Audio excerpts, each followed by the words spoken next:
Okay, well, I went through pilot training out in Del Rio, Texas at Laughlin Air Force Base.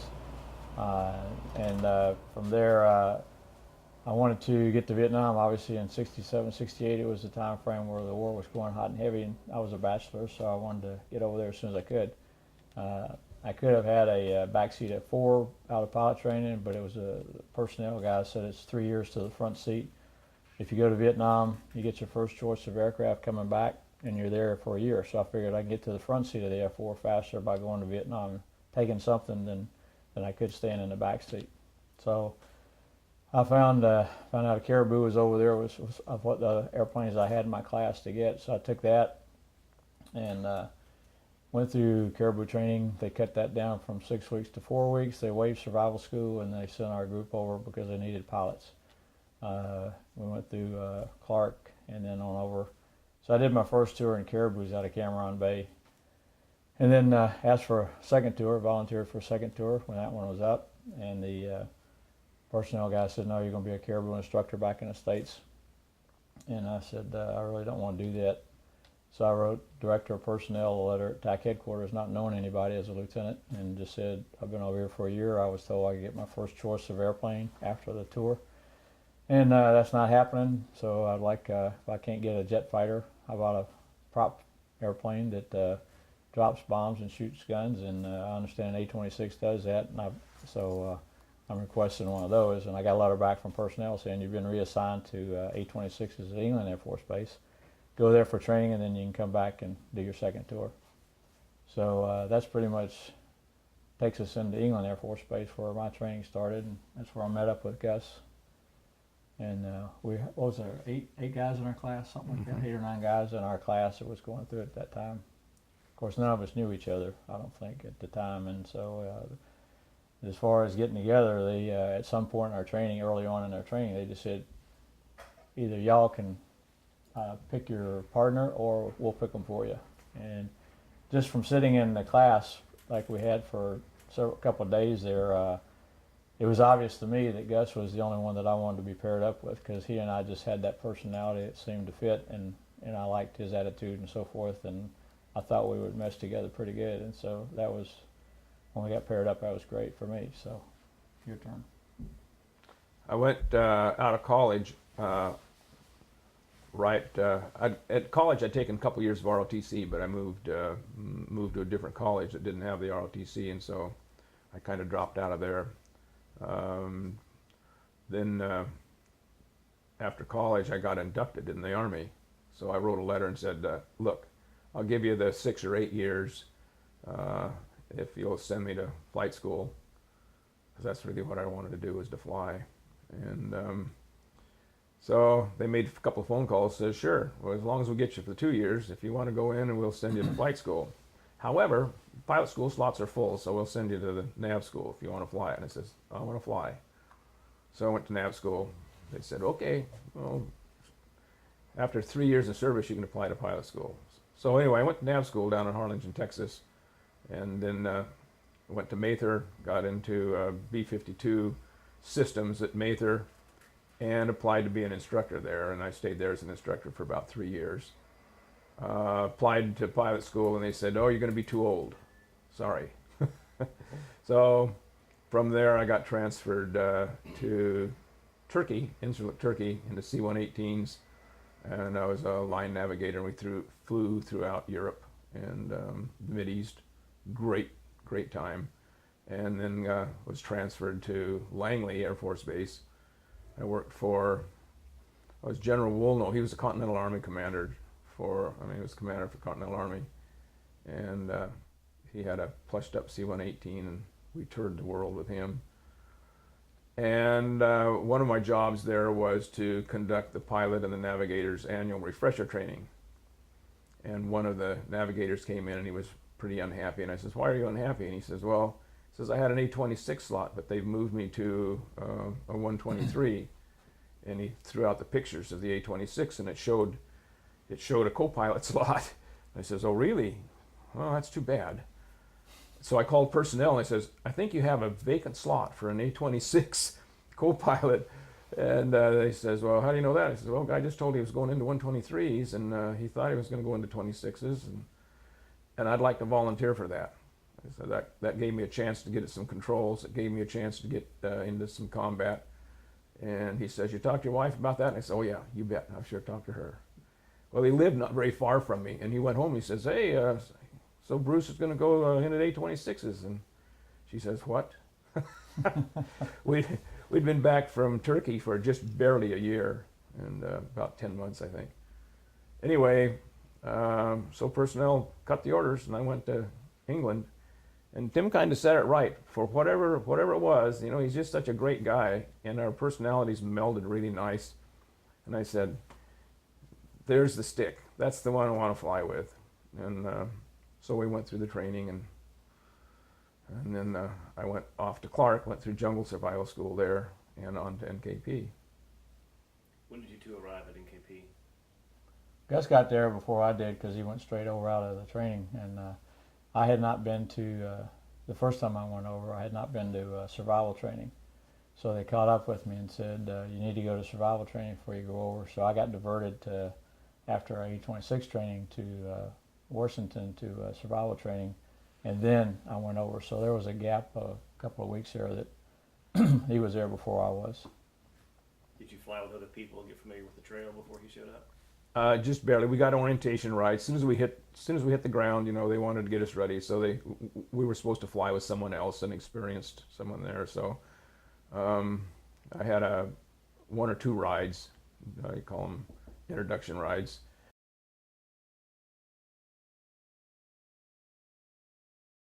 Our same age, and he happened to be an aircraft commander at NKP. So I jumped in and rode a couple of times with him, and then Tim came over and so we paired up. He had to go on an orientation ride, so he had a Czech pilot in the right seat and he was in the left. But I rode around on every flight that he went on. I'd jump in the jump seat too, just for the exposure. And He was afraid to turn me loose out there without him. I was afraid I'd have to fly the thing home sometime, so I wanted to learn as much as I could. That was one of the things we did is we alternated. In fact, I figured, well, you know, if we get shot up or something and I get hurt and can't fly this thing back and land it, Gus was obviously a pilot, and so I said almost every other night, I let him fly back and land it, just because he could get us safely back on the ground, you know, and it wasn't like he had never done it until we had that experience, if we had that experience happen. So it worked out well. Scared me to death a few times, but I mean, yeah. We walked away from all of them. You know, that was one of the really satisfying things about the whole deal, is that we more or less did swap landings and returns to the bases and what have you. And Tim was really gracious to share that with me, and because that's really what I wanted. I was a frustrated pilot, and even after the service, then I got a bunch of pilot ratings, and I've been flying for 25 years as a flight instructor and other things. But well, he was older than me, and he told me that's the way it was. Yeah. You know, he was a captain, I was a lieutenant. I said, well, I guess so. So that was really a great part of it to me. I totally enjoyed the whole thing, and I never really felt threatened, other than maybe one flight where we had a bunch of tracers go by the window on both sides, and tracers went by my sides on a couple of the passes. Maybe Tim will relate the passes to you, and we just kept dogging. You know, we normally flew at night, and we didn't have problems. They would shoot behind us normally because they'd shoot at the sound, but we got brave one day and somebody needed some help, and we happened to be early airborne and said, we'll come, and it was daylight and a beautiful sunshiny day, so the gunners could track us really nicely. And of course, Tim's concentrating on the gun sight and the dive angle and the accuracy there, trying to hit the guns on the ground, and I'm watching the tracers go by the window that are really close, and I'm saying, man, those are close. And I said, so we made another pass. I said, boy, that's really awfully close. This isn't very good. And knowing that the tracers were like 1 and 8, and they were within about 6 or 8 inches of the window. And I thought, holy smokes. So finally, we came down on a third pass, and the tracer started going by his window. And he said something. You know, maybe yeah, maybe we shouldn't be here. They warned us against dueling against the guns. He says you're at a disadvantage if you duel the guns. So he says, well, maybe that's enough. And we had expended our bombs, so all we had were our guns in the nose, and it ended up they were actually in a triangle. There were 3 different things in a triangle, guns at us, and so when one guy shot at us, we went back to shoot at that area, and another person tracked us at a different angle then and shot at us. I didn't know we were in any trouble because I figured that, at least the first couple of passes where this has happened, I was just upset because, it's a 2-man team out there. We're a pair, we work together. He calls out the altitudes on the way down the chute as we're making our passes and all, and arms the switches and does different things like this. And on this particular time, we've already charged the guns, so they're working. So we're making our passes, and instead of calling out altitudes, he's sightseeing out the right window. I pull off and I go, come on, it's a 2-man team. He's finally after a pass or whatever, when he says, I said, what are you doing over there? I'm doing all the work and you're just sitting there riding. It's why I'm watching the tracers go by the wing and the tail. And I said, oh. And we looked at each other and said, we heard this story at the bar one night before we got over here that you don't take on a gun with a gun in the daytime, do you? And otherwise they can see you can't see them. And we said, oh, okay, I think we just made our last pass. Yeah, we had some guardian angels that time because there wasn't any reason for something not to hit us. They were really, really close, and I don't know why they didn't hit the propellers. I mean, they were within 4 or 6 inches. The windows on both sides, and they really had us bracketed. So somebody took care of us. We were very, very lucky. Any other particular mission that sticks out as unique, different, fun, scary? You two seem to have led a charmed life. Nobody else has talked about how not being shot at a lot, or all the ordnance following them. Several others have talked about how many times they were surprised. Like you said, surprised the airplane wasn't absolutely full of holes. Mm-hmm. Well, as long as you don't get hit. I mean, it's fun. Most fun flying you can do. Right. There was one other mission that stands out in my mind, probably a couple, but this one in particular was we were working troops in contact up in northern Laos, and they were working with a ground pack, I guess, and an air fac, and he had a starlight scope so he could see what was going on. It was a unit that was the friendlies were being overrun. I forget exactly what kind of a friendly operation it was, but they were under attack with tanks as well as troops. And so the fac was working to see when we were dropping nape and all that. And so he said, hey, after one of the passes, he said, I've looked over here and I see where they're refueling their tanks. It looks like they got POL down there. They got a tank they're refueling. Can you work your way over here? I said, yeah. So he, off the last nape, he gave us the distance and the marker and all like that where the target was. And so he said, give me a 500-pounder. All right, so we rolled in, dropped a 500-pounder, and we got pretty good when we were dropping bombs as far as being accurate. And that's another story. Anyway, so we rolled in and dropped the 500-pounder and pulled off. And as we did, which we always did, we always rolled so we could see the bomb or the nape go off because we were so excited to see where it hit and what it hit. So we're like this going up, and all of a sudden there's this big flash on the ground, and then there's this big fireball that comes shooting straight up into the air. And as we're going up, that thing's coming up. We're going, crap, what do we hit? And so we're watching this thing, and as we go around the pack, got all excited on the radio there, and he said, my gosh. He said, you put that 500-pounder. He said, I had the starlight scope on it, and there was a tank there, and it had turrets open while the hatches open. According to him anyway, I don't know if it's true or not, but he said, you must have put that 500-pounder right down the hatch, because he said that blew that tank to smithereens and the whole POL dump and everything like that. So that was one of the It was a big staging ones. area. We just sort of lucked into it, and there was a lot of KIA out of it too, BDA, bomb damage assessment.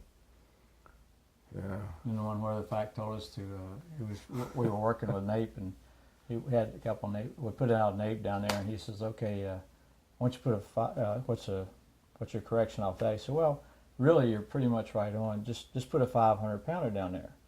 We got a nape fire going on the ground." And I said, "Well, if we put a 500-pounder in the middle of that nape, it's going to blow the nape out." He said, "Yeah, but what are the chances you're going to hit that spot exactly? You'll probably be off to the side or something." So Gus looks over and says, "Okay, put it in there. Let's show him we got the first team out here tonight." So I rolled in and dropped a 500 pounder, and it hit the nape, blew the nape out. And he goes, "Hey, you put the nape out." And we go, "Well, we told you." He goes, "Well, you got to put another nape out there now." So, okay, where do you want it? Well, you should tell him. You should tell him about the ground fact that vectored us in. We got some of it on your tape earlier, but that was a pretty interesting deal.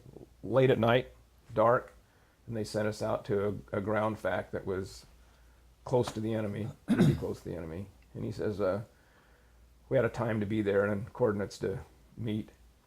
And pretty soon he comes on the radio and he says, "Okay, I hear you." We made contact with his call sign. He says, "I hear you. Just continue on your heading."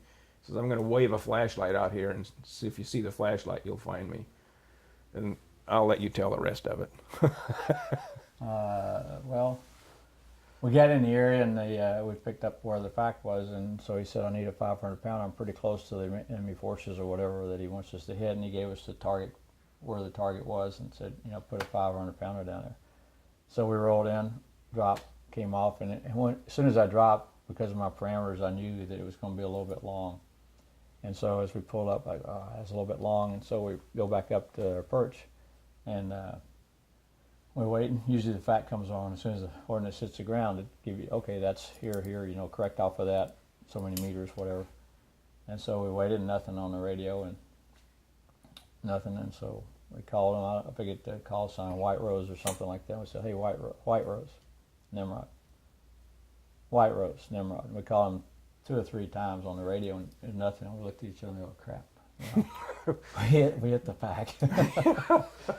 And then about that time, you hear this, the fact come on the radio in broken English. I think it was Laos, and he goes, "Nimrod, you very, very close. You go 100 meters away, and we start over." He said, "Whoa," he said, "you almost blew me out of the ditch."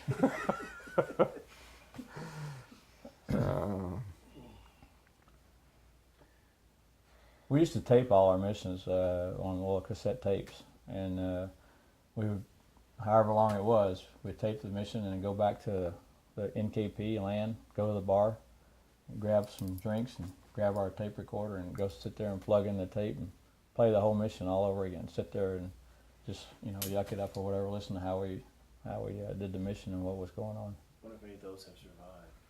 I've got a whole stack of them, but last time I tried to play them on my 1969 reel-to-reel.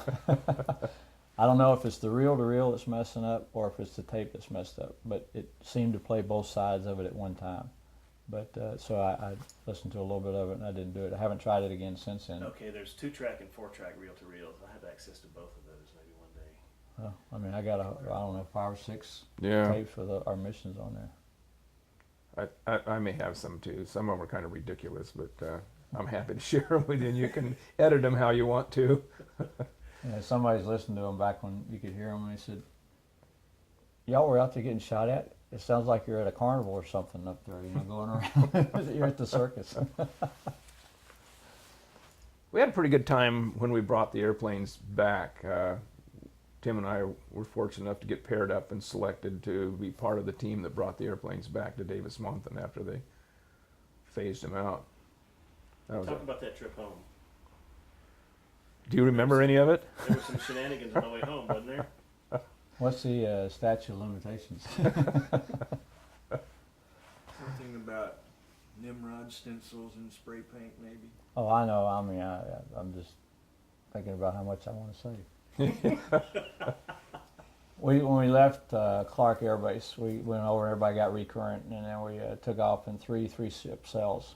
And being the junior crew, we were always number 3, and I guess because of our flying prowess, the ops officer who was leading the 9 ship said, "You're on my wing. I don't want you out of my sight." So anyway, that's how we came back across. But they gave every crew member a stencil of this kind of platform view of the A-26. It was about 8.5 by 11 size stencil, and 2 cans of red spray paint. So we spray painted a stencil of an A-26, which some places they probably still have them. They probably haven't found them all yet. But every island, we island hopped all the way across Pacific to include Hawaii and then back to the States. and anything that we could stencil, we did. I promise you, nobody had spray paint left when they got back to Davis Mountain. But yeah, we. Tell us about taxiing the airplane at Davis Mountain to this final Oh, the spot. final location. You want to do that? No, you do that. That's good. When we got to Davis Mountain and the Follow Me truck came out, they bring you way back to the back section there where the boneyard is. They take you through the gates and all like that and pulled us up and stopped us. Well, we knew that that might be the last time this A-26 or the A-26 flew. So we're sitting there, and of course we taxi in, get ready to shut down, and the guy on the ground who marshaled us in, chalked us, says, "Okay, shut down." And we shook our heads, no. They were still running, and we still had fuel. And so he said, "Okay, go ahead and shut them down." We said, "No." And I looked at Gus and I said, "How much gas we got? How long can we sit here?" He said, "Oh, we got at least a half hour or more, you know, with gas. We can sit here and just run." So he goes, "Shut them down again." And we go, "Nope, we're not shutting them down. In fact, if you pull those chocks, we're going to get one more flight out of this thing because we got gas to do it." And he goes, "I'm not doing that."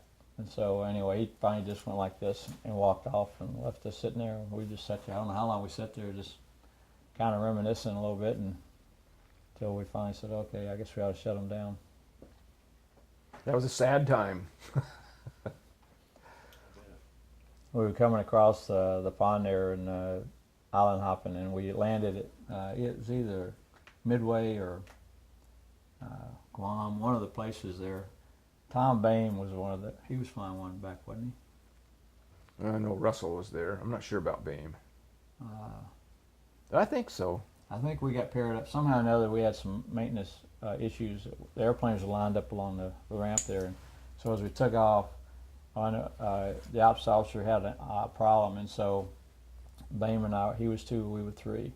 So we were all on the runway, and the ops officer said, "Okay, I got to go back to the chocks, get something checked out. You two go ahead and take off and, you know, head out, and everybody will get into trail with you," because it was a 3-ship, then a 3-ship, then a 3-ship with a few minutes spacing. So we get on the runway, and I kind of pulled up beside Tom like this and hit the mic button several times, and he turned around and looked over there. I said, "You and me, formation takeoff," which we never did or hadn't done since pilot training. Anyway, he says, "Okay." So he gives me the run-up signal, and we run him up, and, you know, nods his head just like the procedures, and we let go. And of course, we don't have noticeable steering, so you got to use props and brakes to stay in position. So down the runway we go in formation, and the guys that were behind us on the airplanes looked over there, saw us taking off in formation. He looked over. The ops officer had climbed out of his airplane. He was jumping up and down on his wing going, "God, bless it, I knew they were going to do that. They can't do that," you know. So we got airborne, and unfortunately we weren't too far out, and Tom had a problem. He had to go back. So Gus and I just sat there in a circle to pick up. We were going to pick up with the next 3-ship that came out and tag on with them for the next leg. But we talked and said, "We're not going back and land. I don't care what the problem is. We're not going back and land with him there. You know, he'll have to catch us at the next island, but we're not going back." So we joined up with the next flight that came out and pressed on from there. You flew from Hawaii to where? McClellan. How long a flight was that? What, 8 hours? No, it was closer to 9.5 to 10. We only had about 30 minutes reserve fuel. There was something that's kind of exciting about that trip, actually. We were, I think we're in the three formations, the whole thing, all 3 of us out of Hawaii. We had to sit in Hawaii for like 6 days, 8 days, waiting for favorable winds because we didn't have enough reserve to cross the ocean. And Until we got asked to leave. yeah, the base commander finally told us we were leaving no matter what the winds were, but that was part of the problem with the red paint and the stencils. He says, "Yeah, all you guys, you're going, get them off my island." That's basically what he said. He did have a nice car. Anyway, How's it look with red? yeah, well, a chrome bumper and someplace else. Well, it was actually the etched glass doors on the DV lounge at base operations that looked really nice with a red A-26 on it the day before President Nixon came in for a visit. That's what kind of tweaked these jaws. Go ahead. Anyway, we heading across the ocean, and the process was, all we had was VHF radio, really. So we only had, as far as navigation, with VHF and DME, 100 miles, 120 miles distance or something. So they said, okay, we'll send a C-130 out, and it'll catch up with you after you're about 500 miles out, something like that. And they'll check your transponder, find out exactly where you are. They've got the navigator on board the C-130. They'll sample the current winds and give you a heading into your destination. So they contacted us a long way out in the distance and said, okay, we have your position. And Tim and I we weren't lead at that point. We were just sitting back with either number 2 or number 3. I think we were number 2, and I think we were in the second cell. So we had no responsibility other than to follow the people in front of us. Anyway, so the C-130 said, okay, we'd like you to turn 10 degrees right. I'll have to backtrack just a little bit. When I was teaching at Mather, I was roomed with an old head SAC navigator, and he told me, he says, San Francisco has a radio station, anyway, on a really bottom end of the frequency band, down around 590, 560, and it's a very strong station. You can get it for hundreds of miles. And it was just a radio station, kind of a rock and roll station. And he told me that, and this is probably 5 years earlier, 6 years earlier than this. Anyway, after we'd taken off, we'd airborne and at altitude, I cranked down to the 590 on the radio dial. KGO San Francisco is what it was. And here comes the radio station in, nice and clear. We're listening to music, enjoying ourselves, and the ADF needle's pointing right off the nose, right where it should be. And so we flew that way, and after a couple hours, the needle started drifting a little bit, and it drifted to the left a little bit. And so as far as I was concerned, I knew where we were going, because San Francisco, McClellan is basically just straight off the distance from San Francisco, from that range anyway. And so the navigator in the 130 says, 10 degrees right. I'm looking at that and says, that can't be right. The needle tells me 3 degrees left. And I'm sitting there keeping quiet for a minute. And finally I couldn't stand it, because I didn't like the 10 degrees right. It wasn't according to our flight plan, and it wasn't according to the only thing that I had in the airplane, and no one else was saying anything. I think they're going to blindly follow his directions. So I spoke on it. I said, would you recheck that? So he rechecked it, and he came back and says, no, he says, I've still got you 10 degrees right. Now I'm reluctant to say anything, but I said, no, I want you to check it again. Would you please recheck that? I says, it just doesn't check with me. What he thought, I don't know. I mean, he's how in the world are we deciding this? And none of the other crews would say anything. I thought, oh, no.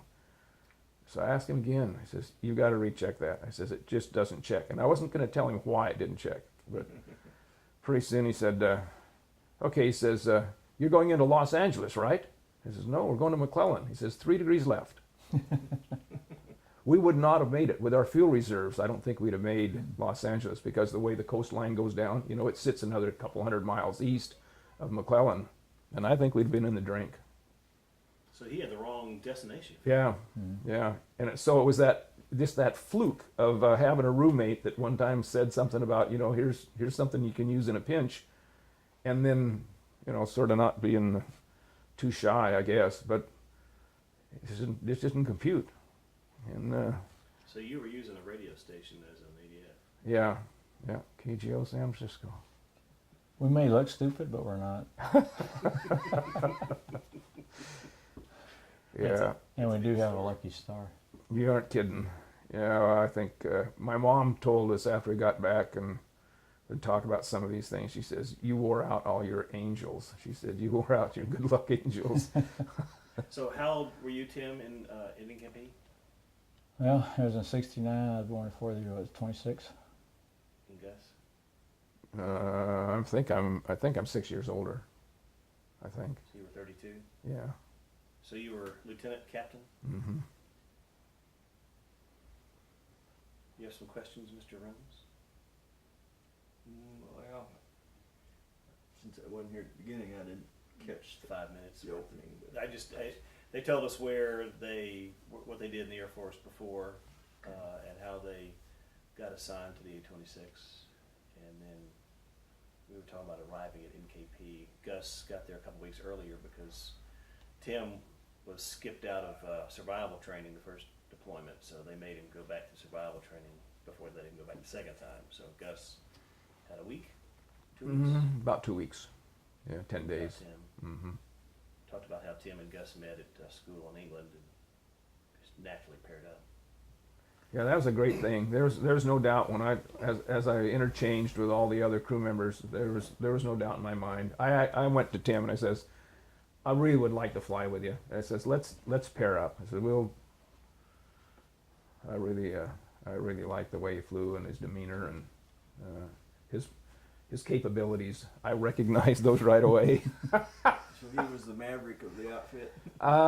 He was the capable guy. Yeah, I remember some of our very first briefings. Of course, he was brand new lieutenant there. He'd had his tour in Southeast Asia, but he was so capable. And I remember some of the early briefings. They'd ask the aircraft commanders to brief the mission as we went up for the training flights. And I remember Tim being a little bit nervous about it. He says, this I'm not sort of used to doing that. And I remember the guys recognizing us down and says, you're doing just fine, Tim. Just stay right with it. He said, you're really doing good. And which he was. And it was just something, you meet somebody and you find out within a few minutes that you either hit it off or you don't. And that was kind of the way we were just in the academics of the classes. It was just in the banter back and forth and so forth. It just was a natural fit. Still is. Yeah, you aren't kidding. We're still really good friends and stay in contact. I think you ought to tell them about our trip over the north.